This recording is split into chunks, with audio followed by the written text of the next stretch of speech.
All right. Good morning, good afternoon, and welcome everybody to today's CDO Magazine webinar, The Modern CDP, and how basically CDPs are bridging between real-time and composable strategy. I'm Varun Gupta, Global Editorial Board Member for CDO Magazine, and I'm delighted here to be moderating a discussion with two leading experts from Tealium who have helped various clients transform their data strategy. Dan and Nick, welcome. Let's start with a very quick introduction for everybody. Thanks, Varun. So I'm Nick Albertini. I'm the global field CTO for Tealium. I've been actually, ironically, with Tealium for about 5 weeks now, but I've been in the industry for 20 plus years on agency as well as vendor side from a large amount of different industries, different teams, and different capabilities. And I'm Dan George. I'm a field CTO for the Americas and have had the pleasure of working with Nick for about the last 14 years that I've been at Tealium, almost for that whole time. But I started out with Tealium on the customer success team, helping launch several of the products that we have, but have been on the consulting side of the house now for a long time, understanding and helping clients know how to use our product in the proper way. So thank you for joining us and look forward to the discussion. All right, thank you both, right? So it's great to have you here. I have to say this, just to caveat, the views I share here today will be mine and not of my employers, right? Just to set the context and set the stage, the teams, they're often forced to choose between the two CDP models, the packaged CDP that gives us instant activation, or a composable CDP, a warehouse-first CDP that gives us flexibility and good governance. But frankly, in today's day and age of AI and privacy, we really need both. And we are in this discussion going to unpack that why industry, they even feel that there is a need to make such a choice, and how a hybrid approach will look like in practice.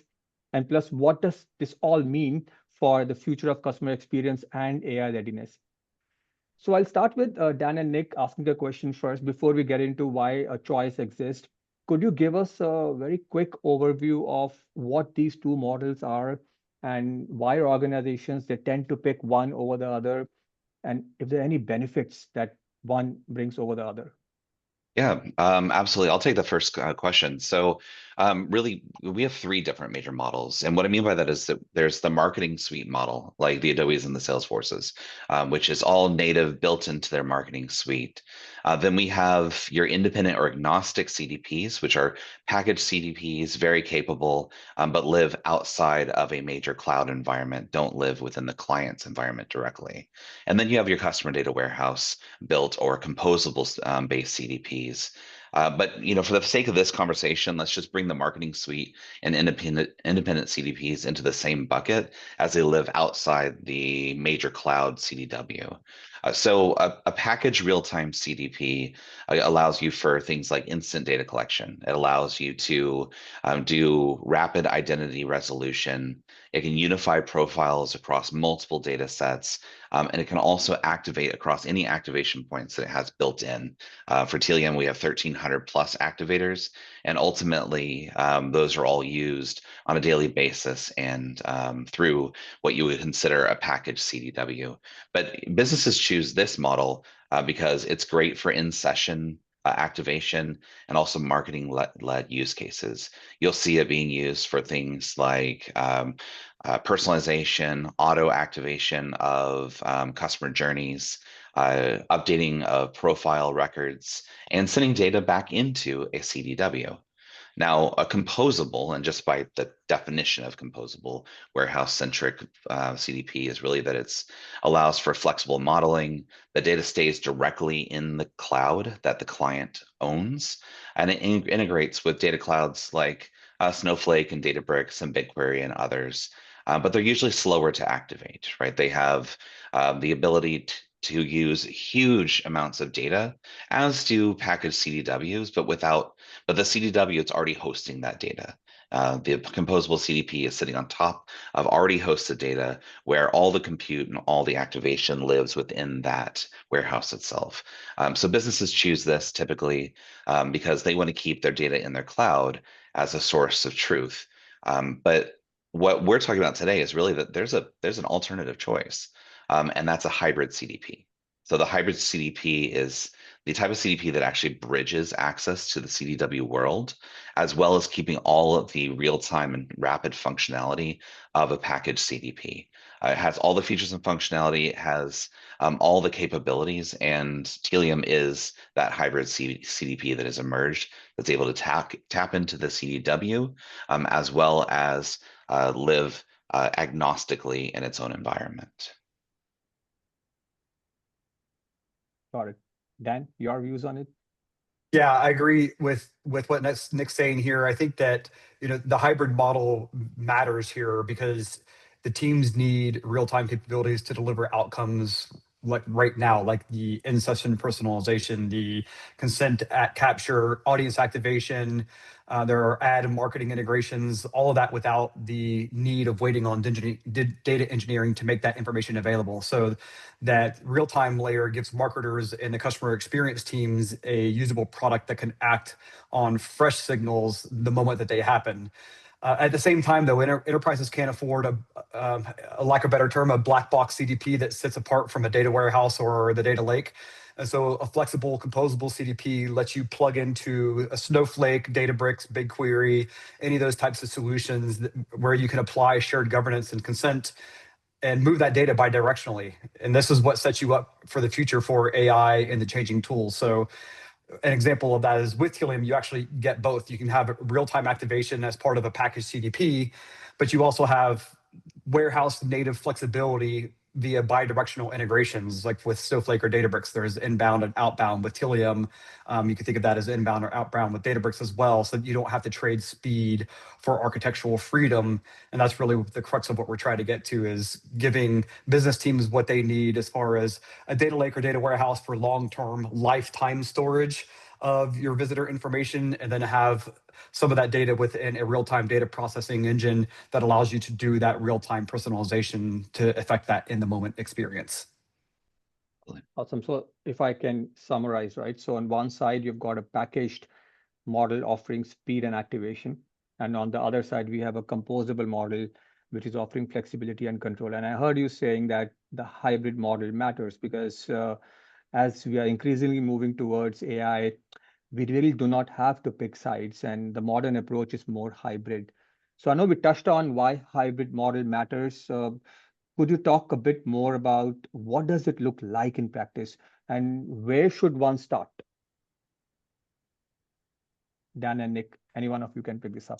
Sure. So from my point of view, I think that when we're looking at this from a practitioner standpoint, which is really where I come into play to help our customers understand why you would look at one over the other, we're looking at the types of use cases that you're actually engaging with here or putting into play here. We actually like to break this down into two different boxes of how you support some of the use cases that a business might have. And we look at this from the type of experience that you're trying to interact with your customer. When you have a customer data warehouse, these are great because you have a lifetime view of that customer. And what that allows you to do is to do more of a historical query to find your users. This can either be a one-time ad hoc query or something like we see in the travel and hospitality industry, where there's a lot of these find users that are traveling exactly in 7 days to be able to take an action. These are what we would call engagement experiences. The customer data warehouse is great at those because these aren't in the moment experiences you're trying to train. Just it's the outcome is to drive a real-time in the moment experience, but the customer data warehouse is great at those engagements. And that's where we typically see a lot of our customers doing those types of interactions. On the opposite side, though, is those real-time interactions where a real-time CDP can come into play, where once that engagement experience drives a user into a digital property like a website or a mobile app, that's where your real-time CDP comes into play. And that's what we're trying to talk about here is a conversation, as now a brand can have a conversation with the customer. This is dialogue-led, they're stateful. These are some of the AI agents that are coming into play to drive contextual awareness of what the user is doing in the moment versus an engagement, which is more, it's channel-centric, it's event-led. And so where we start to see the line divided between the two is Are these just trying to drive engagements to an individual? Like, are you sending an SMS message? Are you sending an email? Are you adding someone to a paid or social campaign? Versus the other effect, which is now that a customer is interacting with your brand, how do you affect that experience to be the best in the moment as possible? Nick, Yeah. anything to add to that? I would add one thing definitely. I think what we haven't mentioned is the total cost of ownership. So when you have an environment that's just CDW based, it's composable and lives there only, the total cost of ownership goes up very high because you have to have data engineers that manage your entire environment and continue to keep it live. Now, you're already going to have that if you have a CDW, but you're going to have more if you have to manage the API connections that exist natively within a CDP that is disconnected from your CDW, but can tap into it in a zero copy or low copy capability. Right.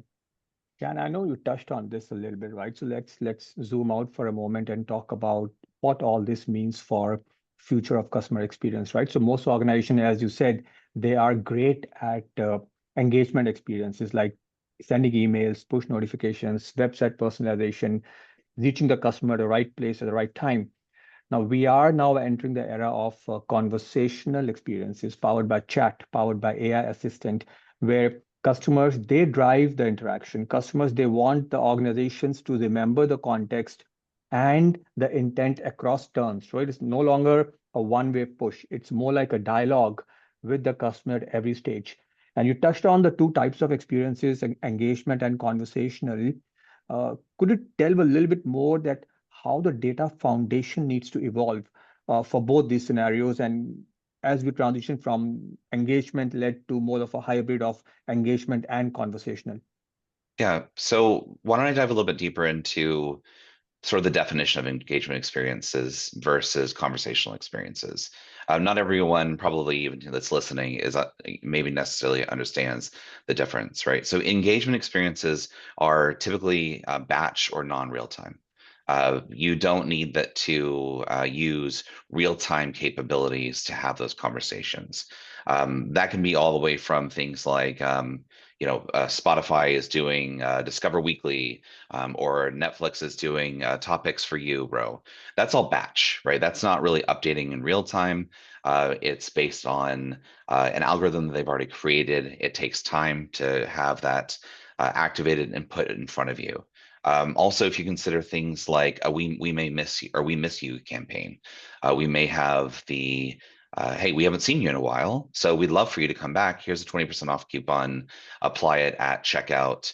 We can provide you exceptional experience, but just please, please, please come back, right? But that takes, that's something that you can actually talk to someone a little bit later and not necessarily in real time based on a trigger of, okay, we haven't seen them in 15 days, we haven't seen them in a month or so on.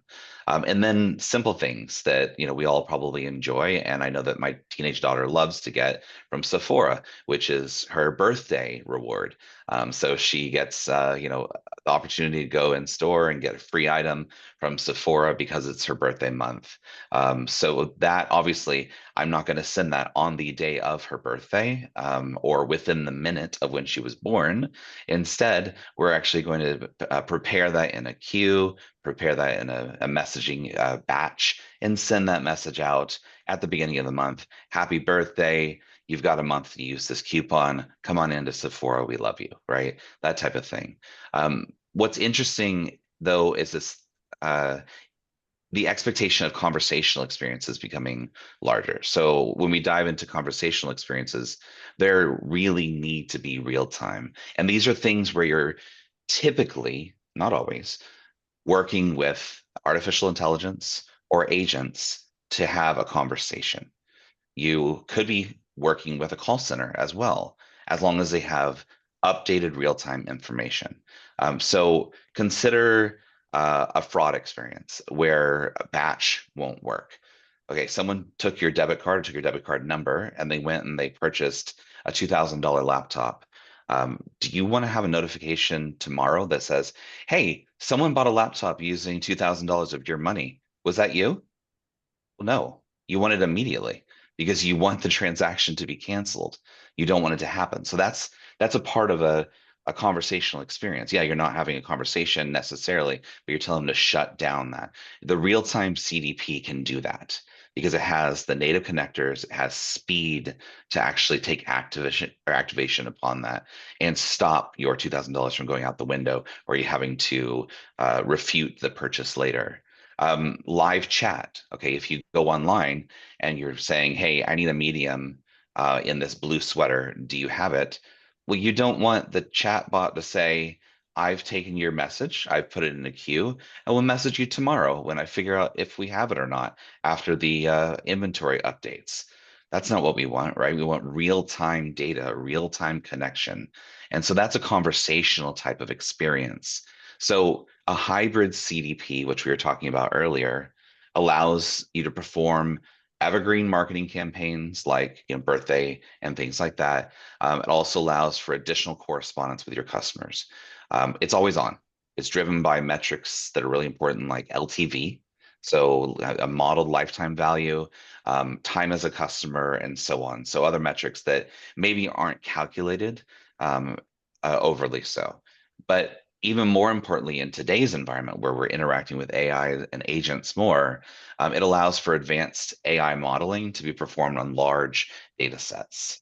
Whereas that modeling typically occurs within the CDW directly. It doesn't necessarily occur in the CDP, even a composable CDP that sits on top of the CDW. So it allows for things like propensity score, likelihood of churn, things that take time for models to be created, especially if you're looking at attribution or multi-mix modeling, or media mix modeling. Sorry, those are long-term studies that take weeks, if not months, to actually model, create the results, analyze, and then perform an actual presentation and make the changes in your media. So instead, we need to embrace this hybrid CDP that can do long-term CDW capabilities and near-term or real-time package CDP capabilities. And Tealium is that. Tealium is able to do both and push messages out to hundreds, if not thousands, of different locations that you can take activation upon. So that's just wanted Yeah. to make sure that we clarify on the different types of experiences as we continue this conversation. And Right. there's a great question in the chat. Sorry, but I would to add on to that because there's a great question in the chat here about what are some of the real use cases that can benefit from hybrid. And I want to touch on that here because it's a great start talking about some of the details about where this comes into play here. Because what you end up with is we often see a lot of our customers coming through here, like from financial service institutions. There are a lot of back-end processes that are operating, even like within a healthcare world, where there are a lot of back-end processes that are operating that you need that data available eventually in real time. Even AI models, which I know we're going to get to a little bit later on, but talking about the output from AI models, you want that model data to be ready right now.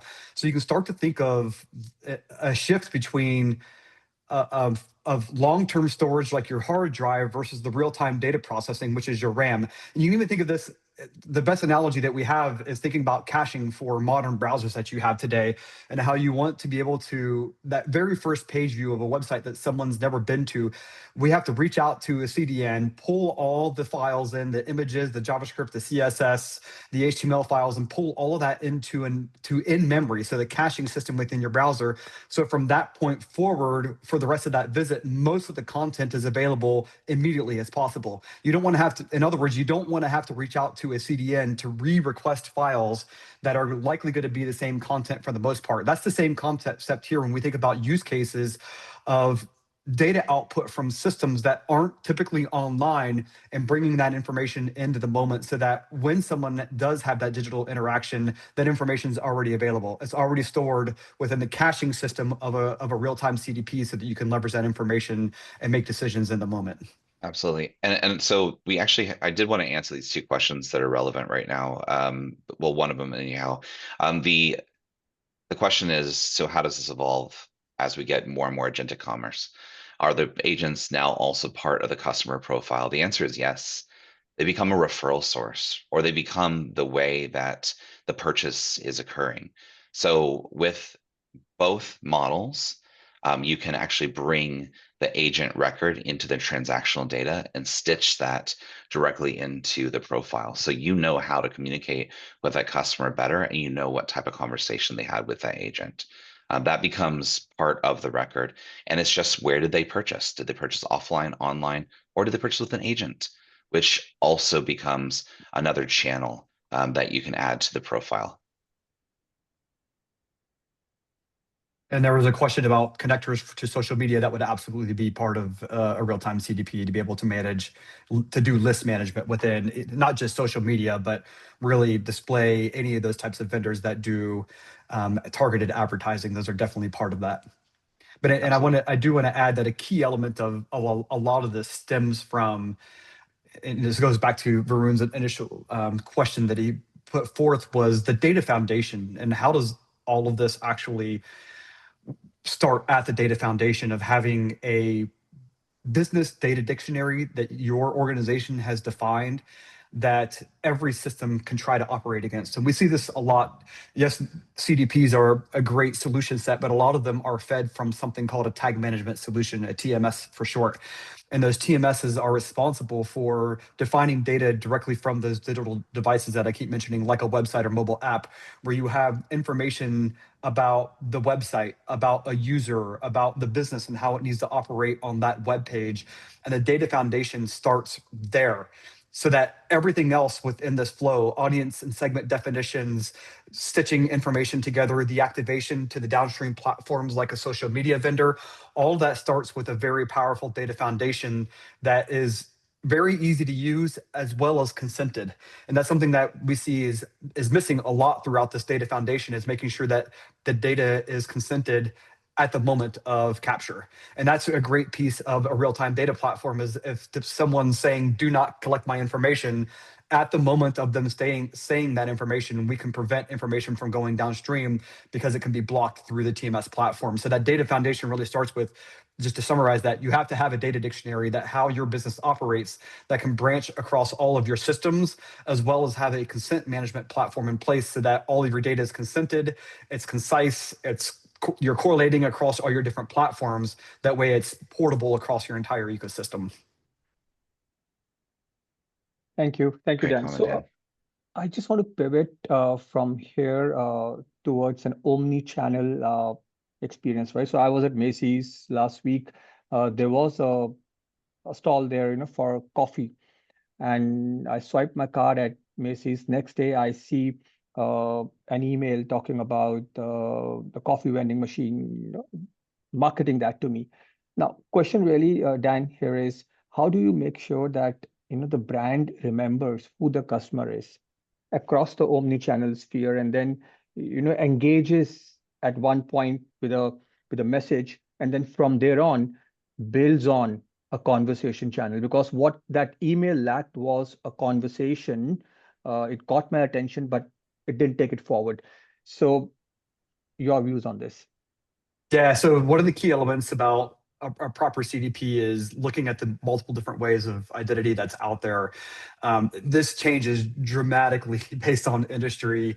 When you're talking about a publisher world and how the identification rates are historically rather low, and today's walled garden low, that's starting to improve some. But all these industries operate so differently. The key is understanding, are you able to track who this user is from an anonymous standpoint all the way through to a journey of when they're known? And there are multiple steps as part of that journey of being completely anonymous, showing interest, signing up for a service, and then being a long-term customer. What you know about that customer through that journey is going to be different upon each of those phases. And when I say what you know, I should clarify and say those identifiers that are capable.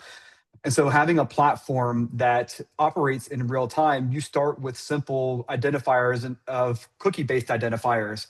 And then as they are progressing in their journey, more and more identifiers become known. This could be an email address, a phone number, and then eventually going to an account ID. One of the key elements then is being able to have the platform that's flexible that can manage all of those IDs across that journey, and making sure you're building a unified profile against the customer on all of those IDs.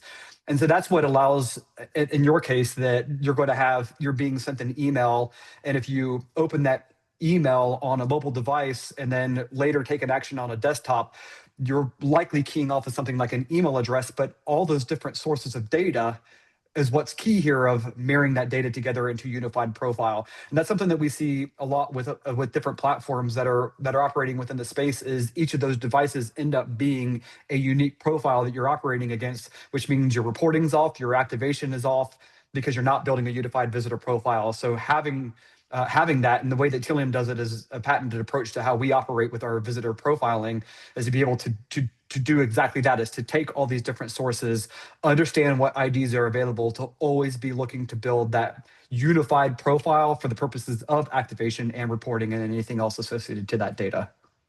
Yeah, and I think that what's something else to say here is that though Tealium stores that profile, it also bidirectionally sends the data back into your CDW as well for the actual true source of record. So, IT loves their customer data warehouse. So we keep it enriched, we keep it up to date at all times, and that is your source of truth. Tealium is not here to say in any way that we're the source of truth. We're your source of activation.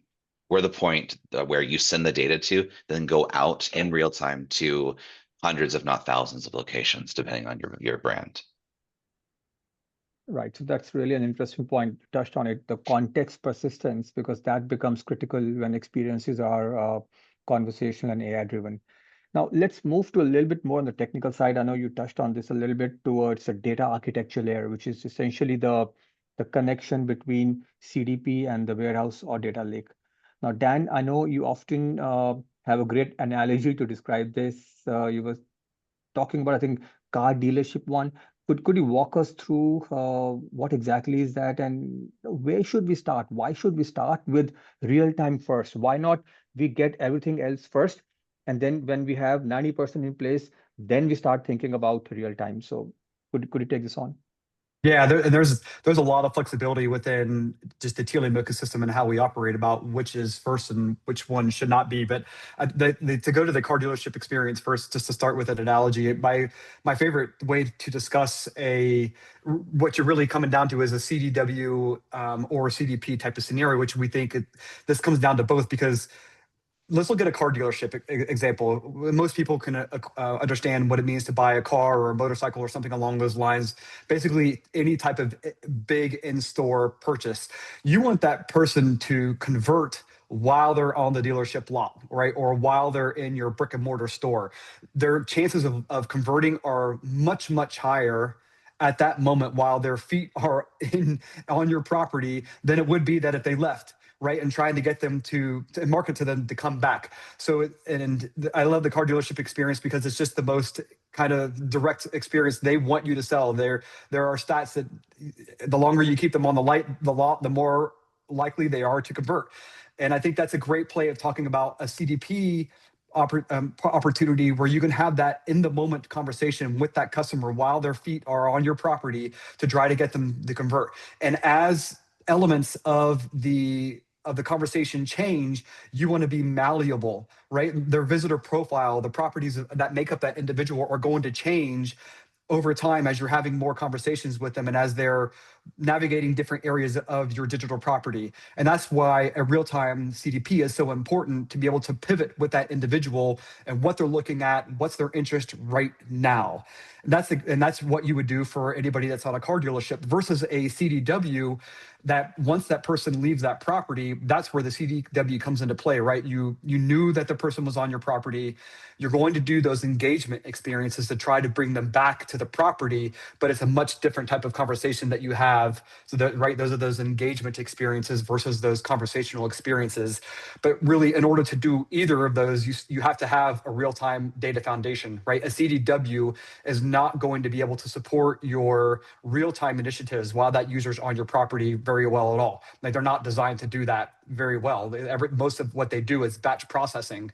The best that we see is about 5 to 10 minute delayed processing, which, as that example Nick gave earlier, like, we're going to add you to a queue and then we're going to take all these different steps. That's not going to be beneficial to change that conversation in the moment. So you have to be able to capture this data, to unify it, and to activate the customer data in session, so your engagements and your conversation channels are able to read that live profile. This gets back to being able to govern the data at the point of collection, so applying identity, understanding the consent, and any policy at the moment as the data enters the platform. So this gives you just more of a trusted, compliant data flow downstream because you have the consent at the moment. This allows you to then complement with the data cloud, right? What I keep trying to say is that data cloud's your lifetime, and we can feed this real-time updated profile back to the data cloud, but the data cloud is that primary record of source of truth, and your real-time CDP is what just allows you to be able to pivot in the moment. And so now you have streamlined governed events to the warehouse, to the data lake or data warehouse, and that warehouse is now your system of record. It's better for reporting. It's better for AI modeling and training. Even cross-domain analytics can come into play here. But that round-trip enrichment back to the CDP is what's going to allow all of this to happen. And when I say round trip, what I refer to is the CDP updating the CDW. If there's any information in the CDW that gets updated by AI models, that information can go back to the CDP to do that real-time personalization in the moment. And so that's what allows you to then to bring your scores, your models, the propensities back into Tealium to enrich those live profiles. So the result is, now, when you think about going back to our analogy of this, where you have a person on a dealership lot versus a person off the dealership lot, you have the warehouse grade intelligence, so that when they're off the lot and you're doing those engagement experiences, that's one piece of the equation. But now you have CDP grade speed, because we're bringing that data back in so that when the user is on your property, we can affect the experience in the moment as best as possible. Can I double click into your metaphor or your analogy? I always get those confused for a second, if you don't mind. I actually bought a car on Saturday because I may or may not have totaled out the previous car on accident. And while I was actually at the dealership, I was receiving phone calls from other dealerships for the same brand, asking me to come into the office, asking me to set up an appointment. And at one point, I actually had 2 appointments with the same brand at different dealerships, and they were fighting and kind of being nasty over trying to get my business.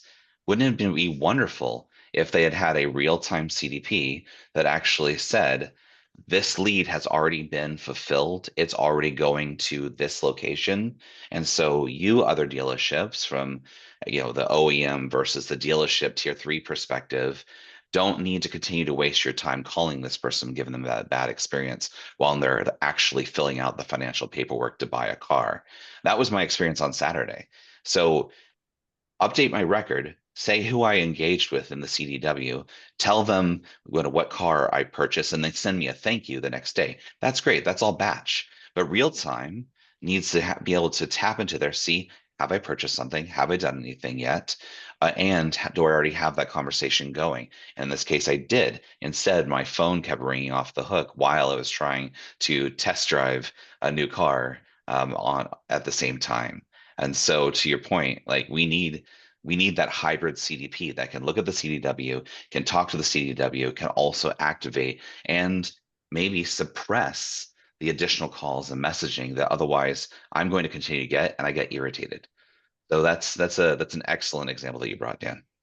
Yeah, it is. And to add to that, from an operational standpoint, from this, we need to think about some of the impact this may have overall, because there are integrations that a platform can have, like especially when you're talking Tealium and the real-time capabilities of data movement between like a Snowflake and Databricks.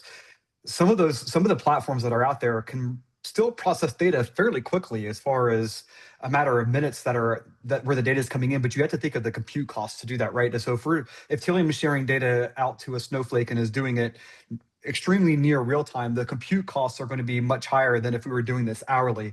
So there's a lot that has to go in this from an operational perspective, as far as where does your data processing have to exist and the data flow that goes into it. So I just want to put that one out there as just a thought in general.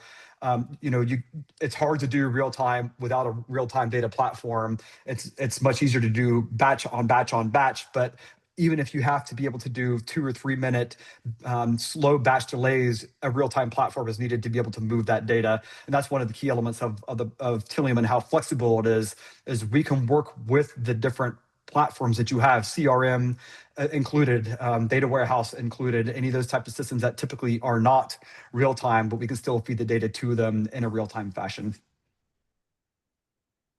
Thank you. Right. So I want to branch into a little bit more on Tealium, right? So question to Nick, like how Tealium integrates with platforms like Snowflake and Databricks, right? So there are some related questions. I want to touch on those as well.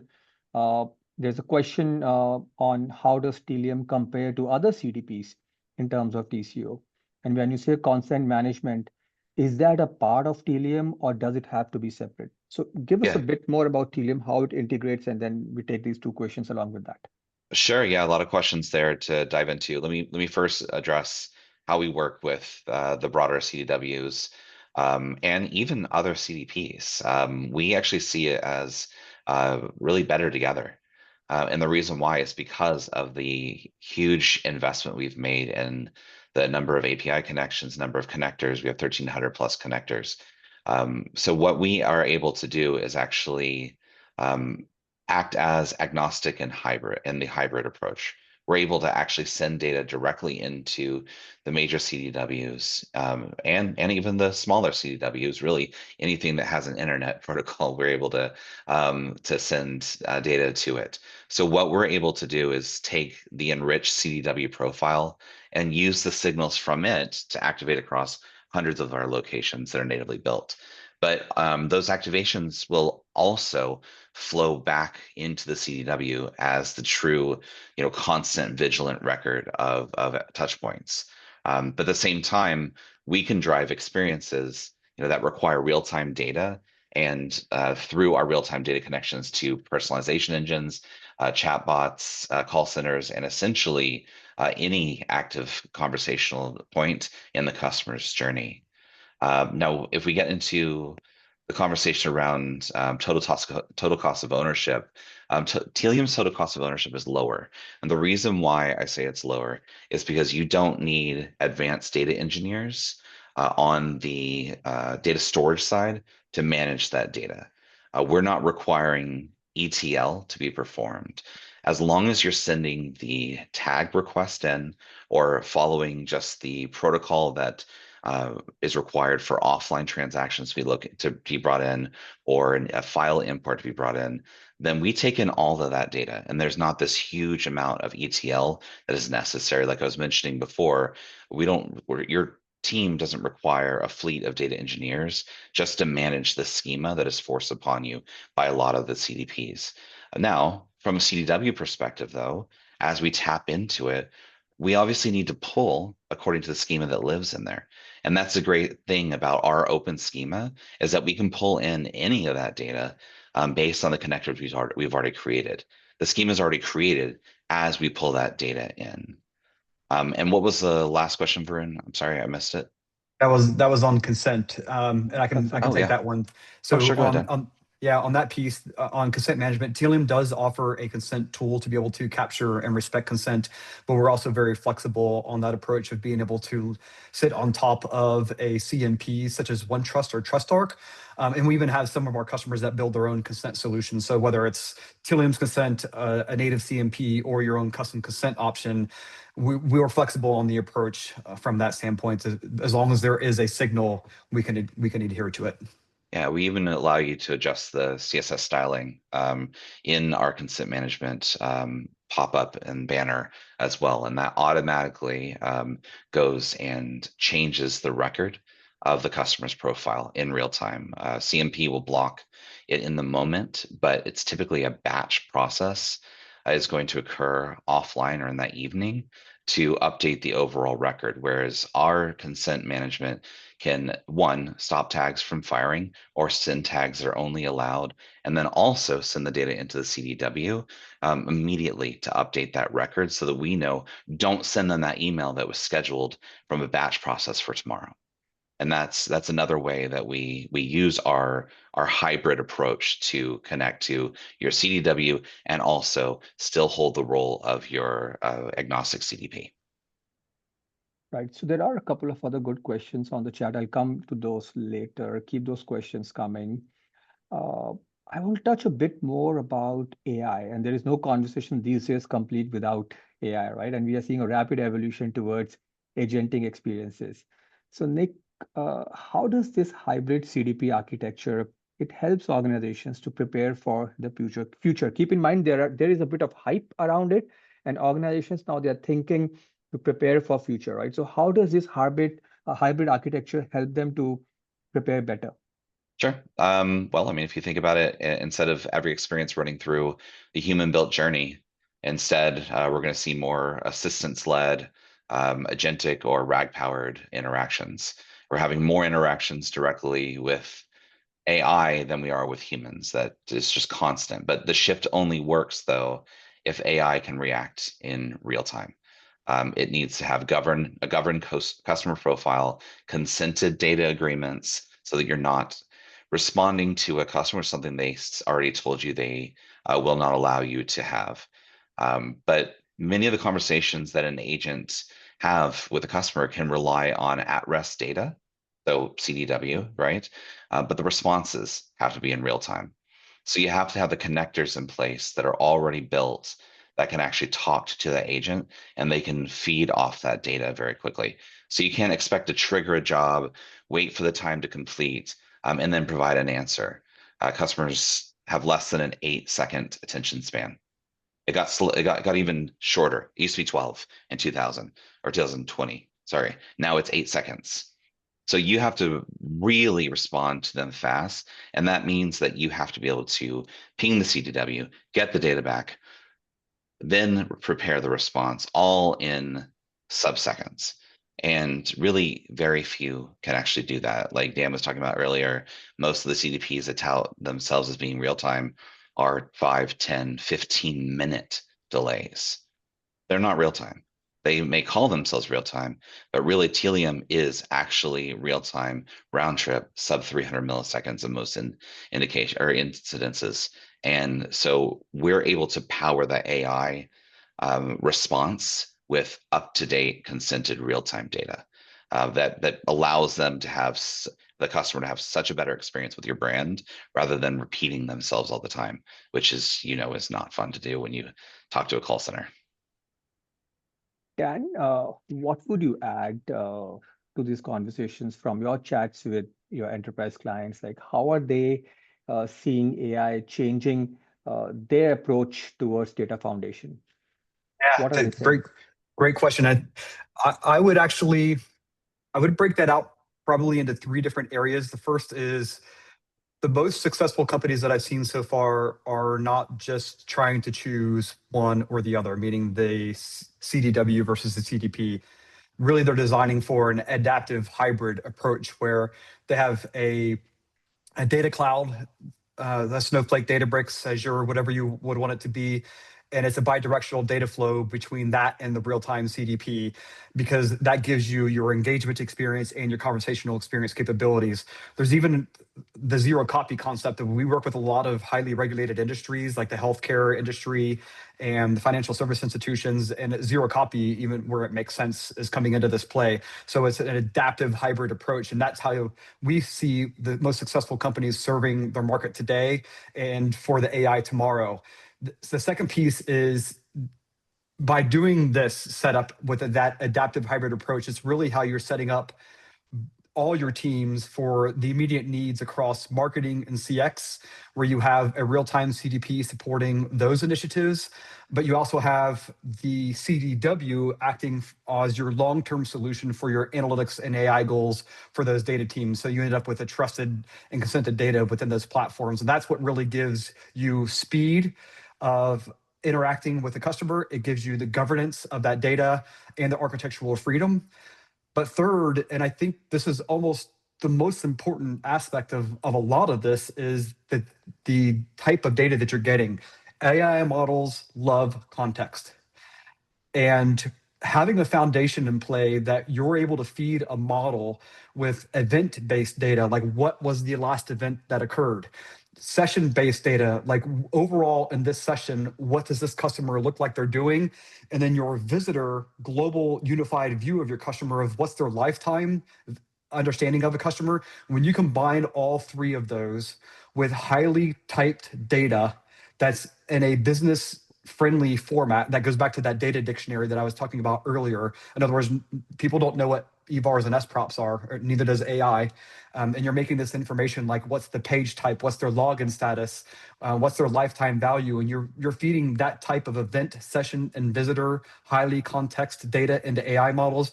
That's what really makes them powerful. So your CDW acts as that, as your data cloud where a lot of those AI models are operating and running, but your real-time data flows with your real-time CDP is what brings all of that into the moment. And I think those, when you talk about AI and agentic, that's a really powerful feature that Tealium can offer. So I love that. I think yes, as far as the incredibly fast connections and then having all the context provided, like you said, EVARs and props, which I've worked with. Well, I won't say the brand, but I've worked with certain analytics package for many years. But I think another important capability that Tealium has is a single governed data layer, and AI eats that up because it's consistent. So it actually will know where to go for all the answers and all the data. And if you feed it that context, if you feed it, EVAR 1 is page type, EVAR 2 is the page URL, and EVAR 3 is the, let's say, the login ID, then now you have real context, and it's in that single governed data layer, and it's not changing. It's not going to some schema that doesn't make sense. Instead, it's speaking in AI's language, so that the data layer is flexible enough to take in all the data, but it's processed in such rapid speed and put into the same governed data layer structure that AI that can model off of very rapidly and respond if we're talking about just a large language model. Right. So I just now want to go back to the questions in the chat that we have, right? I want to start by this question. This is also my personal experience. I've seen a scenario in the past where the organization was heavily invested in EDW or CDW, and there was a hesitation to bring in a different platform for data management. So for bigger organizations, yes, they can. But for smaller organizations, or those who are invested deep into it, if they have to make a choice between this or that, how should they go about it? You want to take that, Dan?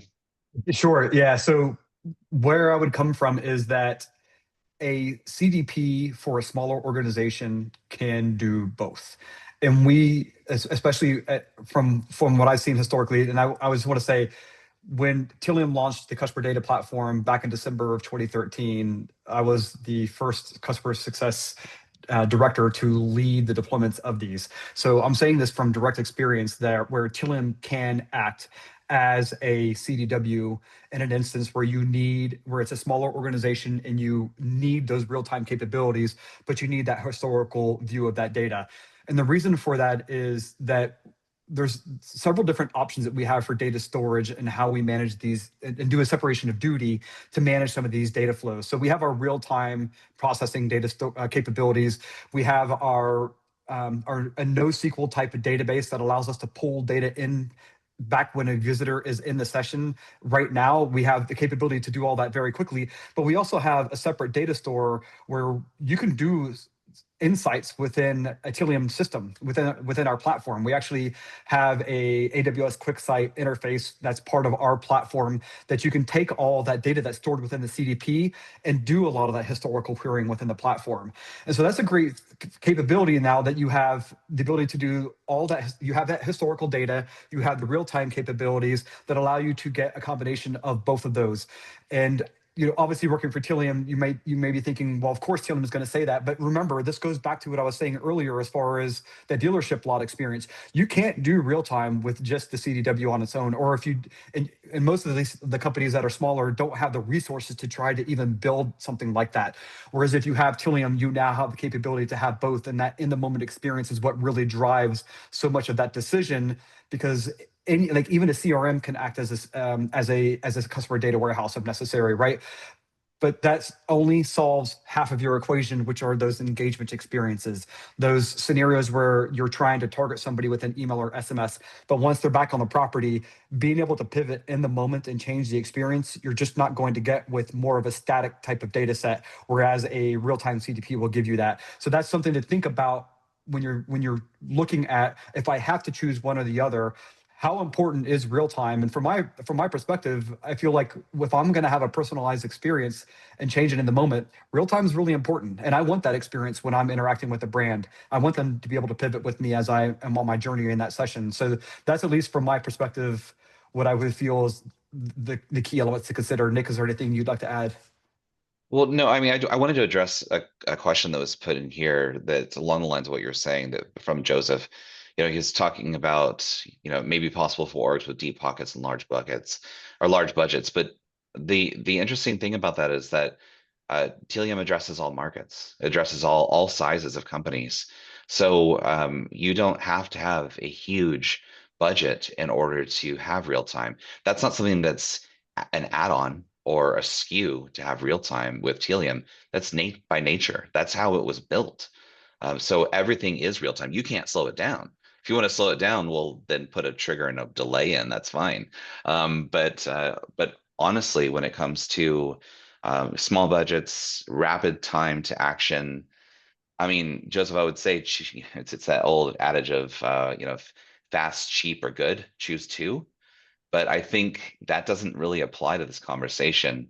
You actually can have fast, you can have inexpensive, depending on your event volume, right? If you're smaller, then you probably have smaller data, which means it costs less in order to have the platform.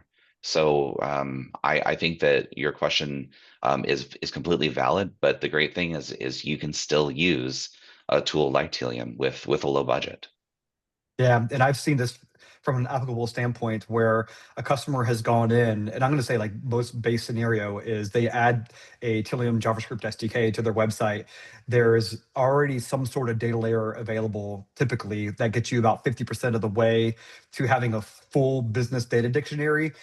Once you add the JavaScript SDK, that event data starts feeding into our platform. And I've had customers, I've gone on site, we've done this entire process in less than a week and had use cases live in that amount of time. No matter the organization size, big or small, we can do it that fast. Obviously, the bigger organizations need to go through a software development lifecycle. There's a lot to it, but some of the smaller organizations have actually been able to go live quicker because of their speed of getting JavaScript SDKs added, adding minor changes to data on the website for us to read, and then it's really a matter of how do you want to, what use cases do you want to solve? What data do you need to store to solve that?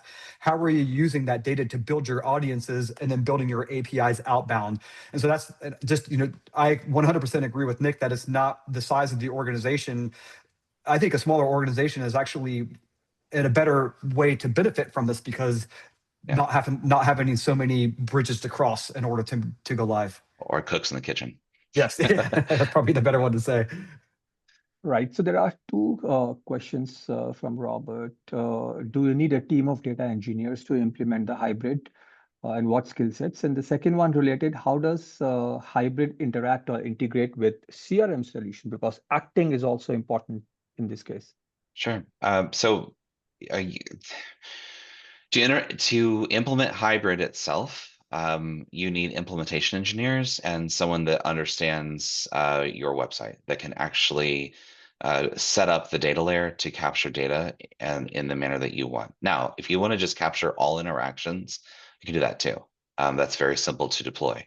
But if you're looking for the consistent, well-named data layer to inspire AI, as Dan was mentioning earlier about having context, then you need implementation engineers to pick up those tags, or sorry, to set up the tags, as well as not data engineers, but dev, if you will, on the site to actually design the site. Now, your CDW, you're going to have data engineers anyway. Okay, you have to have done that in order to build the CDW to begin with. So those are just on staff, but you don't have to maintain any data connections. That's the difference between a composable CDP that lives on top of your CDW and just kind of pings it all the time, and then you have to activate. Tealium already has a fleet of API engineers that are maintaining that. And the only thing you need to keep live is your CDW so that we can access it and call in for the changes or the signal. And that actually goes into your second question around the CRM.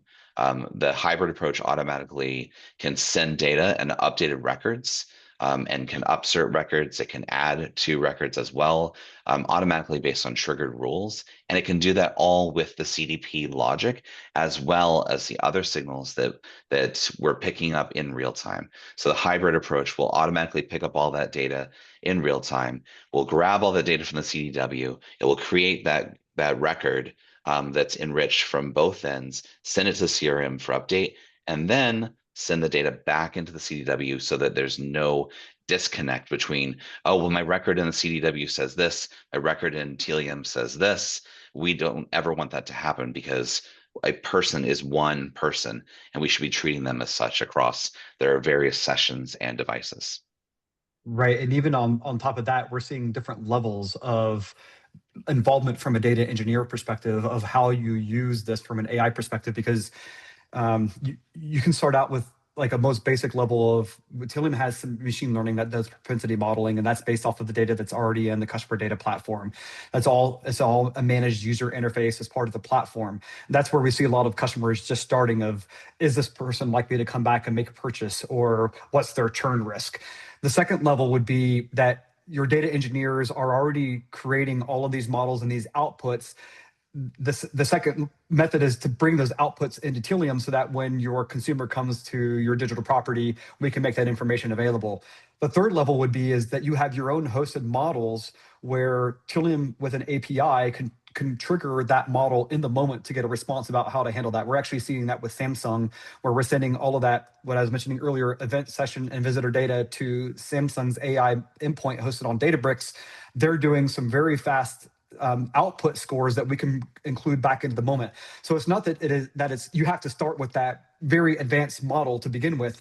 There are steps along the way. Your data engineer might just help you understand the output of a training model within Tealium, or it's just going to give you, they're going to give you secondarily the access to the outputs within the CDW, or third, they're making a model available. So don't think of it as it's all or nothing again. It's just there are multiple steps that you can take to get to that solution. There is a comment on the chat about composable and embedded definitions have muddied the waters, right? So we are thinking of this more like a foundation and not like a software category.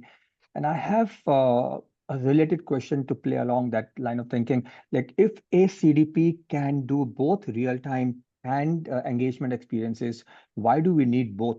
One for CDW for lifetime and then another for real time. If there's one particular product that can do both, why do we need the others? Well, I mean, it's the additional services that you're layering on top of the CDW, analytics, business intelligence, data visualizations, democratization of different subsets of data. The CDP is for activation. It's not to store the record. It's not to keep your data inside of it. Yeah, technically, Tealium absolutely can do that, and we do have clients that use us for that through some of our data access tools and data store. But overall, they serve completely different capabilities. CDP is for real-time data activation as well as batched activation as well.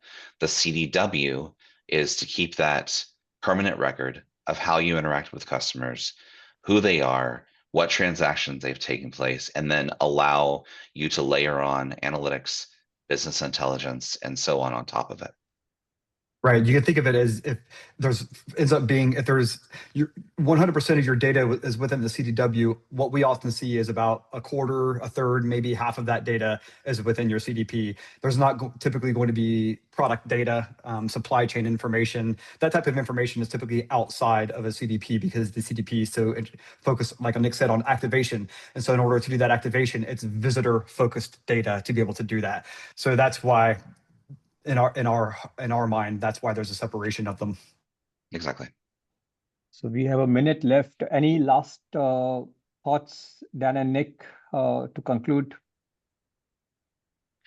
No, I think we've probably exhausted this topic for now. I would just invite any of the attendees though to reach out to Dan or myself, and I believe we'll be sending out the recording as well. So I just was a pleasure to have this conversation today. Well, thank you. Thank you. This has been such a rich conversation. Thank you, Dan and Nick, for breaking down not just the technology, but also the strategy behind Future Ready Data Foundation. So thank you, everybody. for joining us. And I'm Varun Gupta. Thank you again and have a great rest of your day. Thank you, folks. Appreciate Thank it. you. Thank you. Bye.